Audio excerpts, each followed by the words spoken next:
பொதுவான ஆட்களுமே வந்து அரசோட சதி இருக்கு. இந்த ஆட்சியாளர்கள் மிக மோசமானவர்கள். இது பழி வாங்கணும் அப்படின்ற எண்ணம் ஏதாவது இருந்துச்சுன்னா என்ன கள்ளச்சாராயத்தை குடிச்சிட்டு கள்ளக்குறிச்சியில் 68 பேர் செத்தான். நீங்க போனீங்களா? பாட்டிலுக்கு 10 ரூபா. இந்த இரவுக்குள்ளேயே 32 பேருக்கு நாங்கள் உடற்கூறாய்வு செய்து பார்த்துட்டோம் அப்படின்னு சொல்றீங்கன்னா, நினைத்த மாத்திரத்தில் கண்கலங்குகிற அந்த முகத்தை அப்படி காட்டுகிற ஒரு மனிதனை காணவே முடியாதுன்னு பல நேரங்களில் சொல்லியிருக்கேன். சிவாஜியை ஒரு மணி கண்டிஷன்ஸை ஃபாலோ பண்ணுங்கடா, கண்டிஷன்ஸை ஃபாலோ.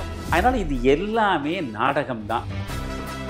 உண்மையான வழி இருந்தால் நீ திரும்ப துபாய்க்கு போக மாட்டேன். இந்த மானங்கெட்ட ஊடகங்கள், இவர்களுக்கு மான உணர்வு இருக்கிறதா? அதிலும் இந்த பாலிமர் தொலைக்காட்சி, இந்த பத்திரிகையாளர்களில் முக்கால்வாசி பேரை திமுக விலைக்கு வாங்கிட்டாங்க. நேரடியாவே கேட்கிறேன், சிஎம் சார் மிரட்டி பார்க்குறீங்களா? எடப்பாடிக்கு கூடுவது கட்சி கூட்டம். இது ஒரு வெறி பிடித்த, எந்த வகையிலும் கட்டுப்படாத ஒரு ரசிகர்கள் கூட்டம். இவன் இப்படியும் போக முடியாது, அப்படியும் போக முடியாது. இது எனக்கு பார்த்தா ஜாலியன் வாலாபாக் படுகொலைக்கு நிகராக இதை பார்க்குறேன். உன் நண்பனும் உன் நண்பியும் உன் தோழனும் உன் தோழியும் தான் அங்கே செத்து கிடக்கிறான். கண்ணீரை துடைப்பதற்கு கரம் நீட்ட முடியாதவன் எந்த வகையில் ஒரு தலைவனாக இருக்க முடியும்? இதன் குற்றவாளி விஜய் தான். குறைந்த விலை நிறைந்த தரம், தங்கள் தேவைகள் அனைத்தும் ஒரே இடத்தில். ஜெயச்சந்திரன். ஆச்சி ராயல் குலோப் ஜாமுன் பேக்ஸ், ஒன்று வாங்கினால் ஒன்று இலவசம். வணக்கம் ஐயா. வணக்கம் கரிகாலன். ஒரு தமிழ்நாட்டையே உழுக்கிற மாதிரியான ஒரு துயர செய்தி. அந்த செய்தியை பார்க்கும்போது உங்களுக்கு எப்படிங்க? இருதயம் முழுவதும் ரணமாகிவிட்டது. ஆனால் என்னுடைய கோபம், வருத்தம் எல்லாமே இந்த மக்கள் மீது தான். ஒரு நடிகரை பார்ப்பதற்காக இப்படி பல்லாயிரக்கணக்கில் மக்கள் ஓடோடி சென்று நெரிசல்களுக்கு இடையே நின்றால் என்னென்ன நிகழும் என்று அறியாத அளவுக்கு பாமரர்களாக இருக்கிறார்களே, அதனுடைய விளைவுதான் இது. நாளை விஜயின் மூலமாக ஒரு மாற்று அரசியல் மலர்ந்து திராவிட முன்னேற்ற கழக ஆட்சிக்கு முற்றுப்புள்ளி வைக்கப்படும் என்றால் அதை நான் வரவேற்பேன்.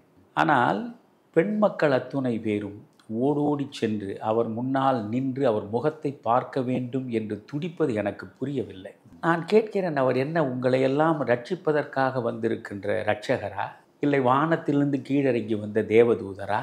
அவரை பார்த்தே ஆக வேண்டும் என்பதற்காக நீங்கள் ஏன் இந்த அளவுக்கு எல்லாவற்றையும் விட்டுவிட்டு குழந்தைகளை அழைத்து கொண்டு ஓடி வந்து நிற்பது என்பது எனக்கு புரியவில்லை. இது ஒரு ஆரோக்கியமான அரசியலுக்கான அடையாளமாகவும் எனக்கு தெரியவில்லை.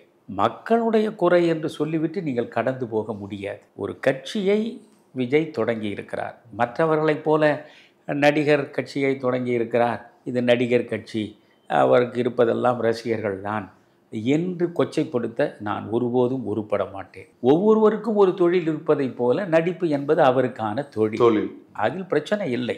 அவர் இங்கே வருகிறார், அரசியலுக்கு வருகிறார். அரசியலுக்கு வருகிற பொழுது ஓரளவு அந்த அரசியல் சார்ந்த பயிற்சி அவர் பெற்றிருக்க வேண்டும். அப்படி ஒரு பயிற்சியை அவர் பெற்றதாகவோ அதில் ஒரு முதிர்ச்சியை அவர் அடைந்ததாகவோ அதற்கான அடையாளமே இல்லை அவரை பொறுத்தவரையில்.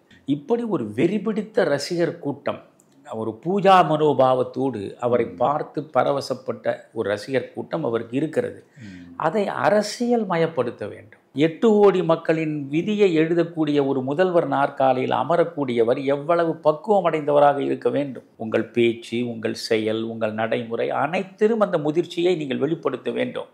திரும்ப திரும்ப இந்த சினிமாவை பார்த்து ரசித்து உங்கள் பின்னால் வந்திருக்கிற அந்த ரசிகர்களை மகிழ்ச்சிப்படுத்த வேண்டும் என்பதற்காக நீங்கள் அதே பாணியை கையாளுகிறீர்கள் என்றால் அதில் நீங்கள் அந்த தலைமைக்குரிய பண்பை இன்னும் முழுவதுமாக அடையவில்லை என்பது ஒன்று. இந்த கரூர் சம்பவத்தை பொறுத்தவரையில் நீங்கள் பார்த்தால் நான் சொல்கிறேன், அந்த இடத்தில் பெரும்பாலும் இந்த பெண் மக்கள் அத்துணை பேரும் கூடினார்கள், குழந்தைகளோடு வந்தார்கள், தாழ முடியாத கூட்டம். அந்த கூட்டத்தினுடைய நெரிசலில் இந்த 41 பேர் உயிரிழந்திருக்கிறார்கள் என்பது மக்களை பற்றி சொல்வது.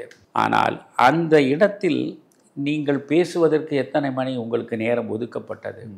யாராக இருந்தாலும் சட்டத்திற்கு உட்பட்டு தான் நாம் நடக்க வேண்டும். ஆனால் பெருங்கூட்டத்தை கூட்ட வேண்டும் என்பதற்காக விஜயனுடைய தளபதிகள் 12 மணிக்கே விஜய் பேசுகிறார் என்று அவர்கள் அறிவிக்கிறார், சொல்லிடுறாங்க.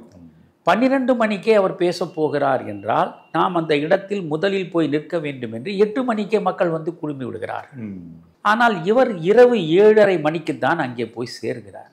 ஏறக்குறைய ஒரு 10 மணி நேரம் அந்த மக்களை காக்க வைப்பது எந்த வகையில் நியாயம்? ஆனால் நீங்கள் என்ன செய்கிறீர்கள்? 8:45 மணிக்கு நாமக்கல்லில் பேசுவதற்கு அனுமதி வழங்கினால் 8:45 மணிக்குத்தான் பையை தூக்கி கொண்டு நீங்கள் மீனம்பாக்கம் விமான நிலையத்திற்குள்ளேயே நுழைகிறீர்கள்.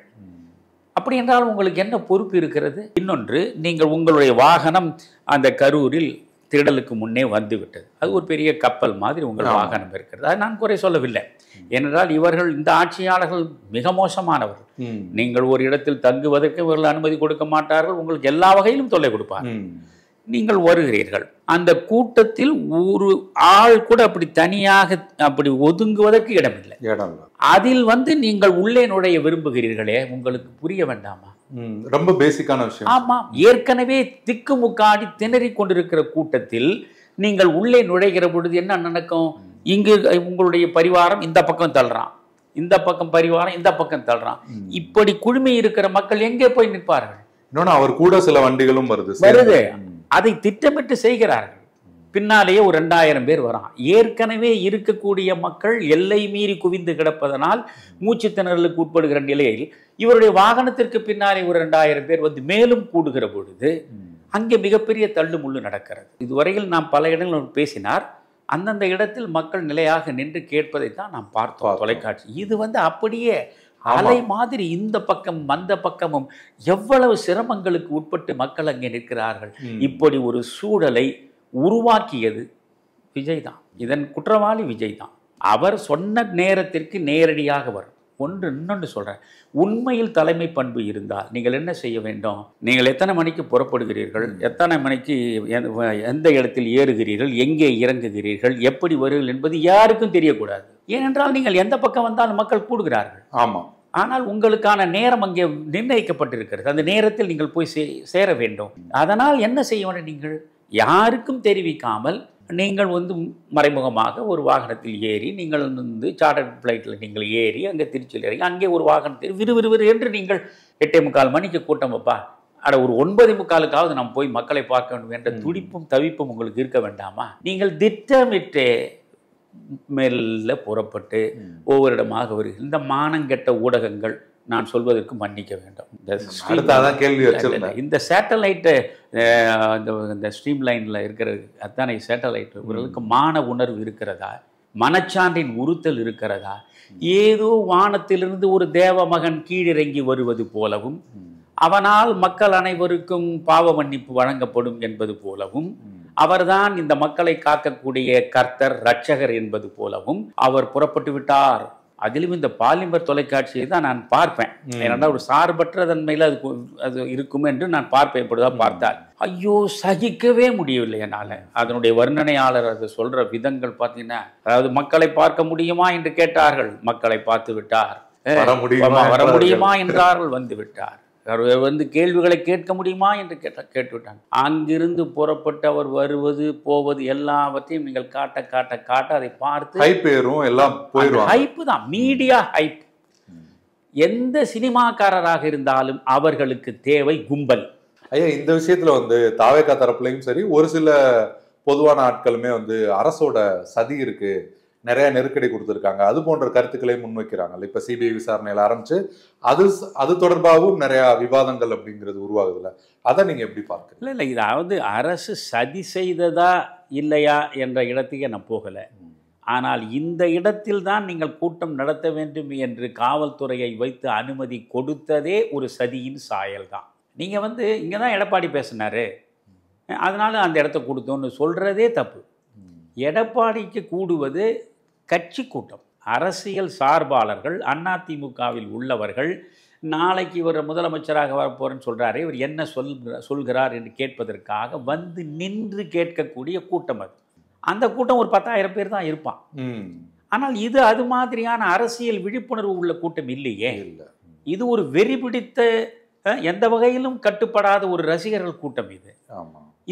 இது எந்த மாதிரி பிஹேவ் பண்ணும் என்பதையெல்லாம் ஏற்கனவே பல கூட்டங்களில் நீங்கள் பார்த்து உதாரணமும் கிடைச்சிருக்கு. இருக்கு.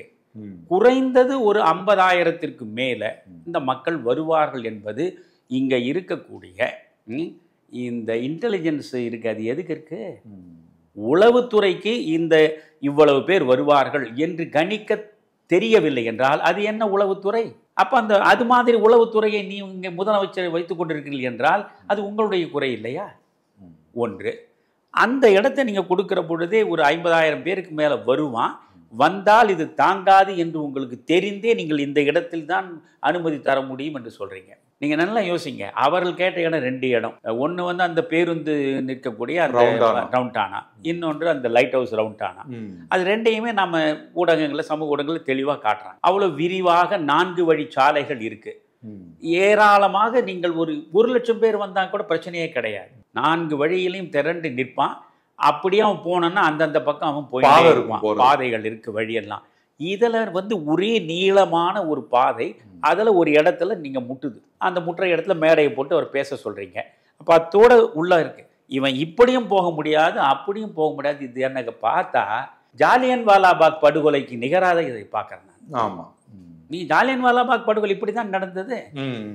அப்போது இது வந்து நீங்கள் திட்டமிட்டு செய்த சதி என்று நான் சொல்லலை. ஆனால் சதியின் சாயல் இந்த இடத்தில் தான் நீங்கள் கூட்டத்தை போட்டாகணும்னு வற்புறுத்தி கொடுத்தீங்க பாருங்க, அதில் அது முகம் காட்டுது. ஏன்னா செருப்பு வந்து விழுந்ததில் ஆரம்பிச்சு கரண்ட் கட் ஆனது அப்படின்னு பல்வேறு விஷயங்களை வந்து அடுக்குறாங்க. உடனடியா முதல்வர் போனது, அமைச்சர்கள் போனது அப்படின்னு எல்லா விஷயங்களையும் வைத்து இது வந்து திட்டமிட்டு இந்த விஷயங்களை செய்திருக்காங்க. இல்லை, அதாவது இதை அரசியல் படுத்தாதீர்கள், இந்த சமூக வலைத்தளங்களில் வதந்திகளை பரப்பாதீர்கள். இப்பொழுது கூட நான் வீட்டிலேருந்து வரும்பொழுது முதல்வர் வந்து ஒரு வேண்டுகோள் வைக்கிறாரு. நான் கேட்குறேன், அரசியல் படுத்தியது யார்? நீங்கள் தானே. நான் முதலில் கேட்பது, கள்ளச்சாராயத்தை குடிச்சிட்டு கள்ளக்குறிச்சியில் 68 பேர் செத்தான். நீங்கள் போனீங்களா? நீங்கள் போயிட்டு உடனடியாக அந்த செய்தி அறிந்த உடனே இங்கேருந்து அடித்து பிடிச்சி போய் அந்த 68 பேர் செத்து போனேன் அவங்க குடும்பத்தையெல்லாம் பார்த்து ஆறுதல் சொன்னீங்களா? இல்லை. சாராயம் குடித்தவனுக்கு 10 லட்சம் ரூபாய் நிவாரணம்னு அறிவிச்சுட்டு வீட்டில் உட்காந்துருந்தீங்க இல்லையா? இங்கே வான வேடிக்கை நடத்துறது பொழுது 15 லட்சம் பேர் கூட்டினான் சென்னையில். அந்த வான வேடிக்கைகளை, அந்த காட்சிகளை பார்த்து அதில் 5 பேர் செத்து போனான். அந்த 5 பேர் வீட்டுக்கு நீங்கள் போனீங்களா? சொல்லுங்கள். இந்த அஜித்குமாருடைய கொலை என்பது அது கொலை, போலீஸ்காரர்கள் செய்த கொலை. அது அவன் செத்தானே, அவன் வீட்டில் போய் விஜய் போய் நின்னார். இந்த விஜய் இன்னைக்கு இங்கே வரல, அங்கே போகிறலன்னு சொல்கிறோம். ஆனால் அந்த விஜய் தான் முதலாளாக அங்கே போய் நின்று அவர்களுக்கு பண உதவியெல்லாம் செய்தார். நீங்கள் அன்றைக்கி அங்கே போனீங்களா? ஆனால் இந்த இடத்துல வந்து எங்களால் தூங்க முடியல, அப்படி என்னால் எதுவும் செய்ய முடியல, நாளைக்கு காலையில் போகலான்னு நினச்சேன், ஆனால் இரவு உறங்க முடியல, அதனால் நான் 3 மணிக்கே புறப்பட்டு போனேன்னு சொல்கிறீங்க. மற்ற இடங்களுக்கு வராத துடிப்பு இங்கே ஏன் வந்தது? இது விஜய் சார்ந்தது.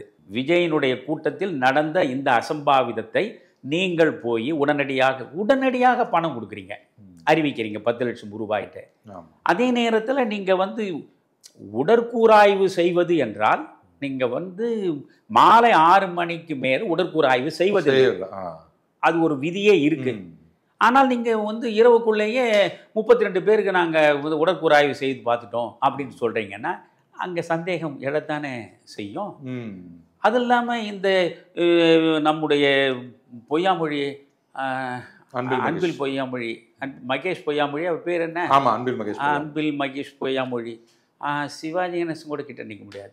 இதுவரைக்கும் நான் சிவாஜியை தவிர ஒரு இப்படியெல்லாம் உடனே நினைத்த மாத்திரத்தில் கண்கலங்குகிற அந்த முகத்தை அப்படி காட்டுகிற ஒரு மனிதனை காணவே முடியாதுன்னு பல நேரங்களில் சொல்லியிருக்கேன். சிவாஜியை ஒரு மணி முடிச்சிட்டார். அது வந்து அதாவது உள்ளம் உடைந்து உணர்வு பூர்வமாக கண்களில் வழியக்கூடிய கண்ணீரும் நடிப்பதன் மூலமாக வெளிப்படுத்துகிற கண்ணீரும் எளிதாக கண்டுபிடிக்கலாம். இந்த மனுஷன் ஏற்கனவே கிளிசரன் கண்ணு பூரா நிரப்பின்னு வந்துட்டார்னு நினைக்கிறேன். இவர் விம்மி விம்மி அழறதும், செந்தில் பாலாஜி இவருக்கு ஆறுதல் வழங்குவதும், இது எவ்வளவு மனிதமான ஒரு நாடக காட்சி. சரி, நான் கேட்குறேன், நீங்கள் உண்மையில் பாதிக்கப்பட்டிருந்தா இங்கிருந்து அடுத்து துணை முதல்வர் அவர் குடும்பத்தோடு துபாய் போயிட்டார்.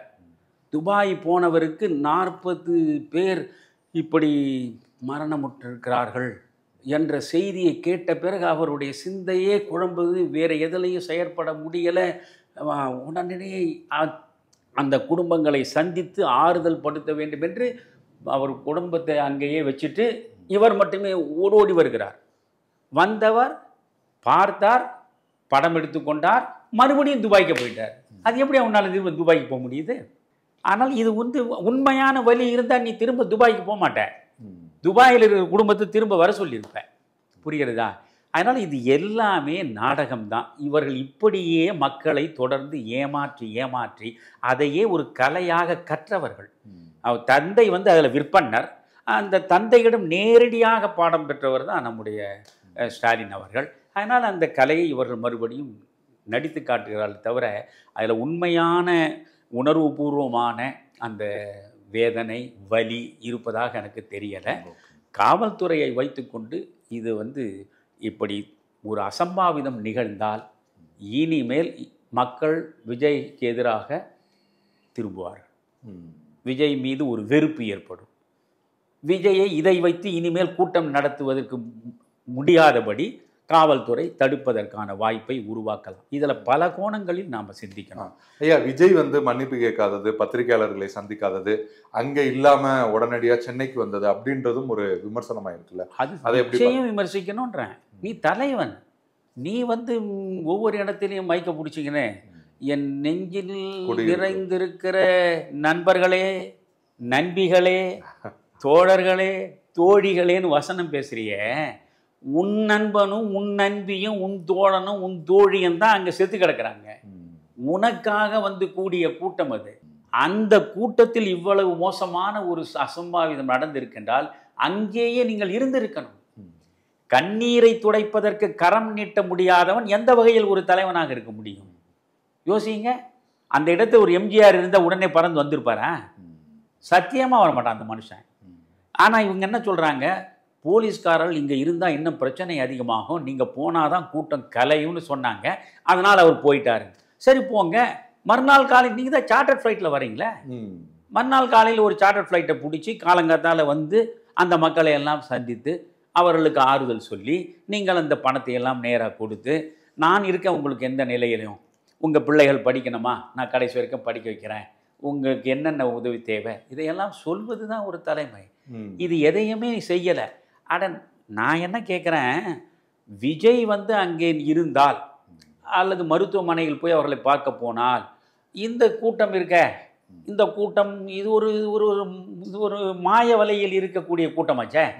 அப்போ கூட இத்தனை அசம்பாவிதங்களுக்கு பின்னாலேயும் எதை பற்றியும் உணராமல் இது பின்னாலேயே போகும். அந்த மருத்துவமனைக்கு உள்ளேயே ஆயிரக்கணக்கான பேர் நுழைஞ்சு ஒரு கலேபரம் ஆகும். அதனால தான் விஜய் போகலை அப்படின்னா கூட எனக்கு புரியுது. இந்த புஷி ஆனந்த்னு ஒருத்தர் இருக்கார், பொதுச் செயலாளர், அவர் போனார்னா அவர் நிழல் மட்டும்தான் பின்னால் போகும். அவர் பின்னால் ஏன் போவான்? இல்லை அதுக்கு பிறகு அவர் நிர்மல் குமார் அது இதுன்னு யாரையும் சொல்கிறீங்க. இவர்கள் பார்க்கறதுக்குன்னு ஒரு 10 பேர் வருவானாங்க.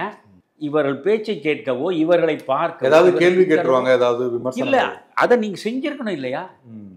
ஒரு தலைவன் வந்து இல்லை ஐயா இது மாதிரியான சூழல் அவர் இங்கே இருந்தால் மேலும் பிரச்சனைகள் பெரிதாகும் என்பதனால எங்களுக்கு அவர் எல்லா விதமான கட்டளை பிறப்பித்து விட்டு போயிருக்கிறாரு, நாங்கள் போய் எல்லாம் பார்ப்போம், அவர் நாளை காலை வருவார், அதற்கு முன்னால் என்னென்ன செய்யணுமோ எல்லாம், என் உயிருக்கு உயிரானவர்களை நான் இழந்து நிற்கிறேன், என்னால் எதையும் செய்ய முடியல இப்போ நீ சொல்லியிருக்கணும் இல்லையா? பத்திரிகையாளர்களை பார்க்காததை ஒரு குற்றம் நான் சொல்ல மாட்டேன். காரணம் என்னென்னா, நீங்கள் இழவு வீட்டில் போனால் கூட பத்திரிகையாளர்கள் என்னென்ன கேள்வி கேட்பாங்கன்னு ஒரு அர்த்தமே இருக்காது. நீங்கள் அவர் போகும்போது ஒரு நிற்க வச்சிங்கன்னு ஆளாகி நீங்கள் நான் சொல்கிறதுக்காக நீங்கள் தப்பாக நினைக்காதீங்க. இந்த பத்திரிகையாளர்களில் முக்கால்வாசி பேரை திமுக விலைக்கு வாங்கிட்டான். நீங்கள் அங்கே நின்று கொண்டு பத்திரிகையாளர் சந்திப்புன்னு ஒன்று விஜய் வச்சா விஜயகாந்தை என்னென்ன செய்தார்கள் என்பதை நீங்கள் மறந்துடாதீங்க. விஜயகாந்தினுடைய அந்த பிம்பம் சிதைவதற்கு காரணமாக இருந்தவர்கள் இவர் தான். விஜயகாந்த் ஒரு கோபக்காரரு, விஜயகாந்த் பல்ல கடிப்பார், விஜயகாந்த் ஒருத்தனை போட்டு அடிப்பார், இது மாதிரி நெகட்டிவாகவே அவரை தூண்டி விடுவது, அவரை கோபப்படுத்துவதற்கான கேள்விகளை கேட்பது, எல்லாவற்றையுமே இந்த திமுகவிடம் கையுறை வாங்கக்கூடிய மனிதர்கள் செய்யக்கூடியது தான். அதனால் அவர்களை தவிர்த்து விட்டு போனது நான் பெரிய குறையாக கருதலை. ஏன்னா உண்மையிலேயே அவர் அது உண்மையாக அவரும் ஒரு மனுஷன் தானே. அது வந்து இப்படி ஒரு நம்ம எதிர்பார்க்கலை. இந்த நேரத்தில் ஒரு வரிசையாக ஒரு 30-35 பேர், அப்போ அவர் 40 பேர் தெரியாது, ஒரு 30-35 பேர் செத்தே போயிட்டாங்கன்னு ஒரு செய்தி வரும்போது ஒரு பெரிய அதிர்ச்சி இருக்கும். சந்தேகமே வேண்டாம். எல்லாரும் மனிதன். அந்த அதிர்ச்சியிலேருந்து விடுபடலை அந்த மனிதன். இந்த விமான நிலையத்துக்குள்ளே திருச்சியில் நுழையும் போது பின்பக்கமாக காட்டும்போது பார்த்தா அந்த நடையே ரொம்ப தளர்ந்து போய் கிடக்கு. அது போயிட்டு அதில் நான் குறை சொல்லலை. ஆனால் உன்னுடைய அடுத்த கட்ட தலைவர்கள் அங்கே இருந்து எல்லா நிவாரணங்களையும் செய்திருக்க வேண்டும். மறுநாள் காலையில் உடனடியாக நீங்கள் சார்ட்டர் ஃப்ளைட்டில் வந்து அந்த இடத்துல எல்லாரையும் பார்த்துருக்கணும். இதை செய்யாததுனால நீ உண்மையில் அந்த மக்களை நேசிப்பவராக இல்லை. உதட்டளவில் நீங்கள் உறவு கொண்டாடுகிறீர்களே தவிர உண்மையில் நீங்கள் அந்த மக்களை நேசிப்பவராக இருந்தால் உங்களால் ஒரு நிமிடம் அங்கே இருக்க முடியாது பனையூரில். அதனால் அந்த இடத்தில் வந்து விஜயை விமர்சிப்பது என்பது நியாயமானது, இயல்பானது. குறைந்த விலை நிறைந்த தரம் தங்கள் தேவைகள் அனைத்தும் ஒரே இடத்தில். ஜெயச்சந்திரன். ஆச்சி ராயல் குலோப் ஜாமுன் பேக்ஸ். ஒன்று வாங்கினால் ஒன்று இலவசம்.